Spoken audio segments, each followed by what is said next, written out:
Depending on who you are, what sorts of news and other content you engage with, and what kind of work you do, artificial intelligence might be just a whisper on the horizon, periodically murmured about by your kids or techie niece, maybe a friend who's really into computer things, or it might have taken over your news feed, your newsletter list, even your hobbies. AI has been around for decades in its modern form, but recent leaps in the capabilities wielded by LLM, large language model-based permutations of this software, which were already on display in impressive but not mainstream ways over the past few years, really landed in the common consciousness and news cycle beginning at the very end of 2022, when a company called OpenAI released a chatbot called ChatGPT that blew everyone's collective mind for the next several weeks, and a regular pitter-patter of new developments based on that model and similar technologies that were already in development and at various stages of use within other tech companies started landing soon after. Basically, no one working in this space wanted to be seen as a laggard, and OpenAI, in releasing a not-quite-ready but still very impressive chatbot, which could do all sorts of nifty things that other previous products were not able to do as convincingly, forced everyone's hand, and the public response to that still uncanny valley, but less so, more useful, more realistic output-making software, showed entities like Google, which invented the LLM architecture most of these new tools are based on, and like Facebook and Snapchat and everyone else, they realized that they needed to drop everything else they were doing and get their behind-the-scenes, next-step projects they didn't think were ready or useful to anyone out the door, pronto, lest they be left behind. The flood of new tools and projects sparked by that initial chatbot release has been just overwhelming. The number of news items and press releases in that space alone every single day has been astounding to see. And seeing the collection of new AI-based newsletters and podcasts and other such media products trying to keep up has been funny, but also a bit alarming, as for folks like me who are keen to keep up on this sort of thing out of interest, and due to the possibility that something new might arise that would be genuinely useful for me,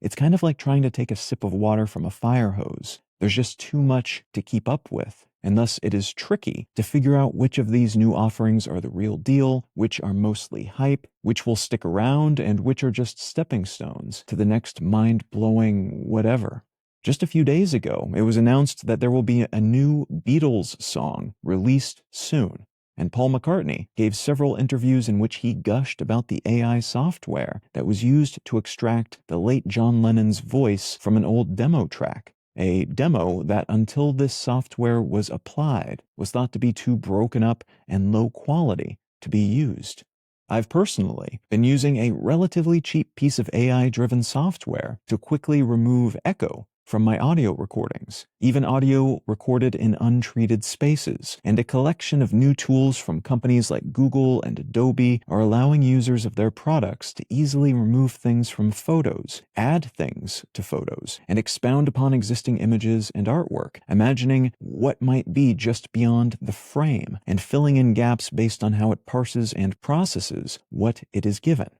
These are largely free or cheap tools if you're already paying for some other piece of software, and that availability has made them pervasive in a short period of time. Some are being used for their novelty factor, filling in an expanded version of the Mona Lisa, for instance, mostly for laughs on social media, though in other cases these tools are being used for profit. Sometimes to make convincing scams, replicating someone's voice and having this voice call the replicated person's family members in a seeming panic, asking for money, and in others creating scam-like products, like the automated generation of t-shirts, the graphics swiped from social media posts and automagically applied to products via print-on-demand websites. The sites allowing these AI-powered apps to basically steal images, create products based on those images for free, printable on demand to t-shirts and mugs and things like that, and then they can profit in the long tail, even if just a few people end up buying one of the bazillions of products that they automatically generate in this way.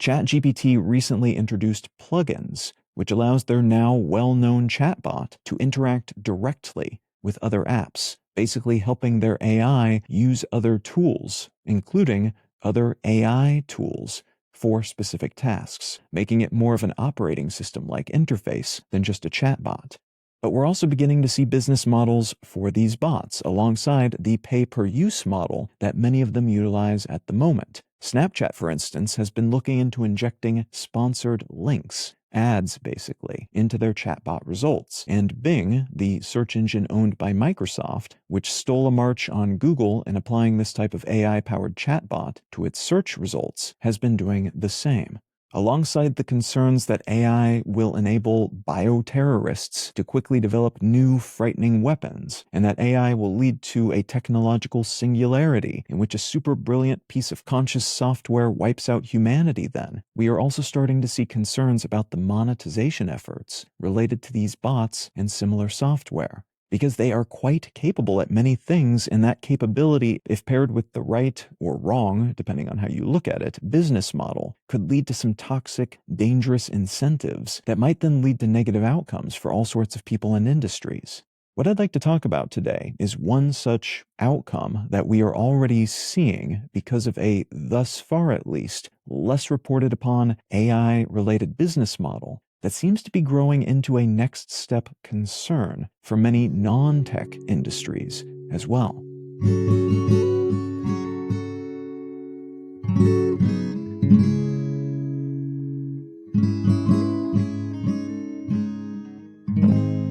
You're listening to Let's Know Things. I'm Colin Wright. Let's Know Things is an independent, listener-supported show. If you are finding some value in what I'm doing here, consider leaving it a quick review wherever you get your podcasts. These things help more than you might suspect in terms of helping new people find this show. A great big thanks if you've already left a review somewhere, and thanks in advance if you are considering doing so after listening to this episode. All right, let's get back to the show.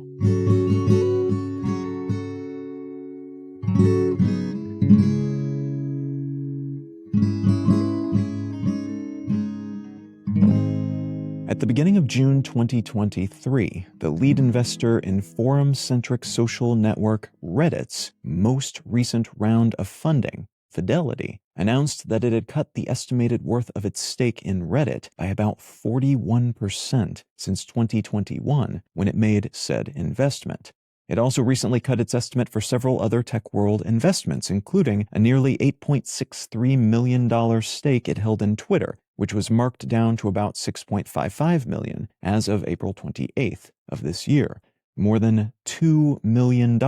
less, which is about a quarter less than around half a year previous. This trend of knocking down the valuation of previously made investments, especially in previously high-flying tech world entities, is not limited to Fidelity and not limited to these two social networks. Companies of all shapes and sizes that would have previously been called growth stocks, meaning stocks in companies that are generally assumed to be building major moats around whatever they're making, which will allow them to earn huge multiples for their investors at some point in the future, but which in their early days are expected to burn through money and seldom earn much of a profit. Such companies are shrinking fast, and there's been a wave of bankruptcies and consolidations in some sectors, while others have mostly seen a battening down the hatches sort of mentality as economic conditions constrict, available investment dollars dry up, and company heads realize they're going to have to make do with what they've got and with whatever profits they can pull in.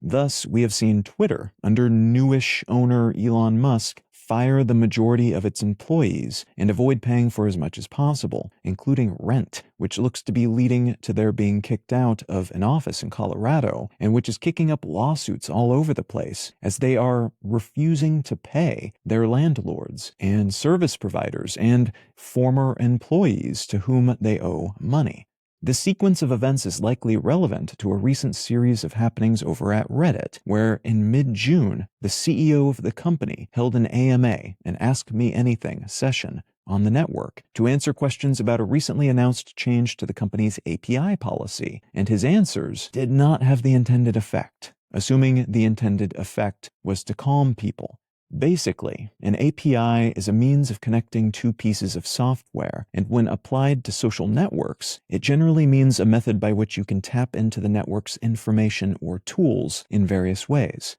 So you might use an API for Twitter to build an app that allows you to post and read tweets, or you might use it to tap into Twitter data for research purposes. Reddit has an API that has long been free to use by anyone, and that has meant the platform has had a thriving community of external app development. Many people who use Reddit regularly use apps like Apollo to engage with it, rather than the buggy, not too great Reddit app made by Reddit itself. They do the same thing, but Apollo tends to be better. The major change to the API that was announced in April was that the company would start charging for its use, which is not uncommon throughout the tech world, but has never been the case for Reddit. What the CEO then clarified during that AMA was the price, which, according to the maker of Apollo, would be exorbitant and would cost him, just to keep the app going, something like $20 million a year. The makers of other Reddit API-using apps also complained, saying that they, like the maker of Apollo, would not be able to continue functioning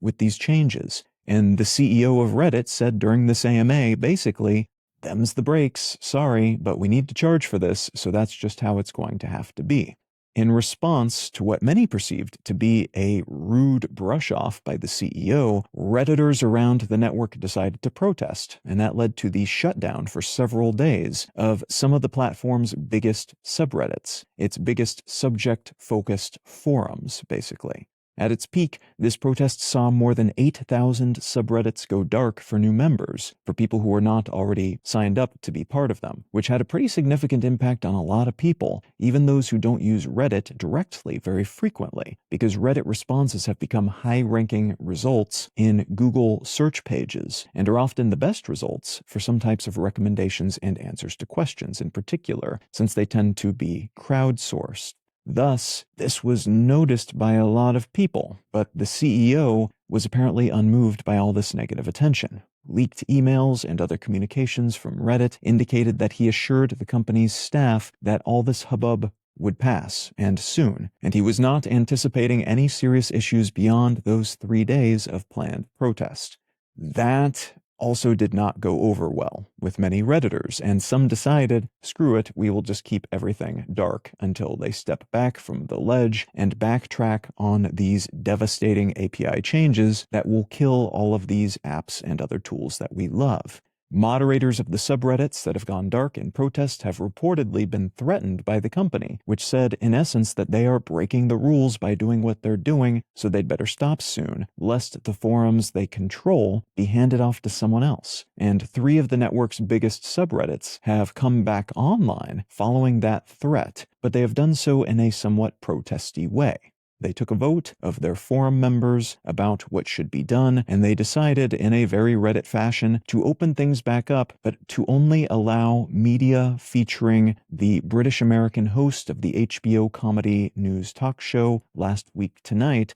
John Oliver. So the pics-focused Reddit will only allow photos of John Oliver. The GIFs-focused Reddit will only allow GIFs of him. And the Aw Reddit, which typically features all sorts of cute content, will only allow adorable content featuring John Oliver and an anime-styled stuffed animal version of him, which is adorable, called Chi-John. There are some overt rationales for this sequence of events, including the fact that Reddit HQ now wants to make their app, the one that people don't like, central to using the platform. And they've been pushing a bunch of updates to try to make it more pleasant to use in order to achieve that end, and reportedly, killing off their biggest outside competition, like Apollo, might be an intentional part of that effort as well. Another is that, like Twitter, with its firing of pretty much everyone and stiffing its landlords, Reddit is scrambling to save money and make money in an environment in which they can't just do another fundraising round if they burn through all their cash. Being fiscally responsible after a period of not having to do so is a tricky pivot to make, and this might be one indication that they are trying to find money wherever they can in previously unmonetized aspects of their product, like having more control over displaying ads in their app and charging for the use of their API. But the background concern here, and this is something that Twitter has been making moves to position themselves appropriately for as well, is that AI of the kind that's becoming dominant requires huge bodies of training data. And a lot of that data today is just scraped from the internet, pulling from websites, including social networks like Twitter and Reddit, gobbling up all of their words and images and other types of media. What a lot of folks are realizing in these spaces is that if the AI companies ever want to get on the right side of the law, to go legit, and a lot of them do, especially as the regulatory hammer starts to come down in more countries, if they want to avoid endless waves of copyright lawsuits from their efforts to scrape all that data for free and using it then in their AI product, they're going to need to pay someone for said content. And if you are Twitter or Reddit, two companies that by their very nature generate just a silly quantity of human-produced content every second of every day, that means you could be staring at a massive payday, and perhaps even an ongoing relationship in which you provide human-generated content from your network for the artificial intelligence software of tomorrow. And the companies making such software would have to keep throwing money at you. So while today many of these companies make money by selling our data, our engagement, our relationships, the things we like and click on and who we know, and everything else that we do on these platforms to marketing interests, this would open up a whole new channel of revenue for them, as they could sell all the things we write, all the photos we share, all the videos we broadcast to these large language model companies, which rely upon collections of billions upon billions of such writings and photos and videos to do what they do. And we're seeing more and more of these things, which require bigger and bigger bodies of such data to function and improve. What we seem to have here, then, is a race between different types of tech and related entities, all scrambling to reposition themselves for a world in which this content is valued differently, much more highly. And they all want to make sure they've got models trained, content aggregated and labeled and bundled appropriately, but also legal control over these new raw materials, this new coin of the realm in this new set of economic circumstances. And that means the models themselves, but also the libraries of content necessary to get those models up to speed for different purposes. This is where the venture capital money is going now, and this is where all the tech companies eyeballing that money and all of the companies that help produce different sorts of human-created content of different shapes and sizes are trying to make sure they end up so they don't have to lean on austerity-focused business models for any serious amount of time.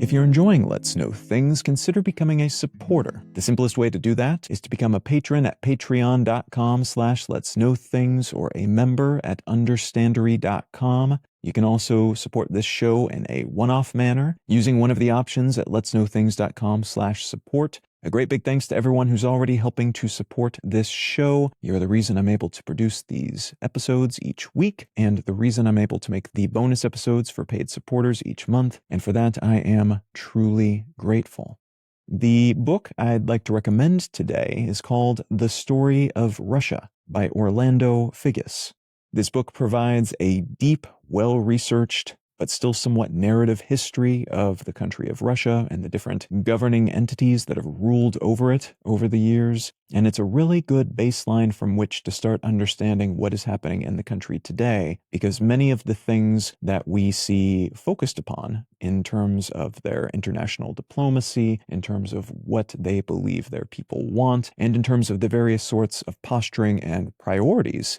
that they put forward, a lot of that has historical roots and ties back to things that were happening hundreds of years ago, but then in some cases as well, things related to the Soviet period of the country, which defied a lot of those historical norms while incorporating a chosen selection of them in interesting ways. Now, if you'd like to understand what's happening in that area better, if you'd like to just round out your understanding of what was happening in that part of Asia and Eastern Europe, Central Europe if you prefer, over the course of the past 1,000 years or so, consider picking up a copy of The Story of Russia by Orlando Figes. You can find out more about me and my work at Colin.io. You can find the show notes and transcript for this and every episode of the podcast at letsknowthings.com. You can find my other news-focused podcast, One Sentence News, wherever you get your podcasts or at onesentencenews.com. And please feel free to reach out and say howdy on social media.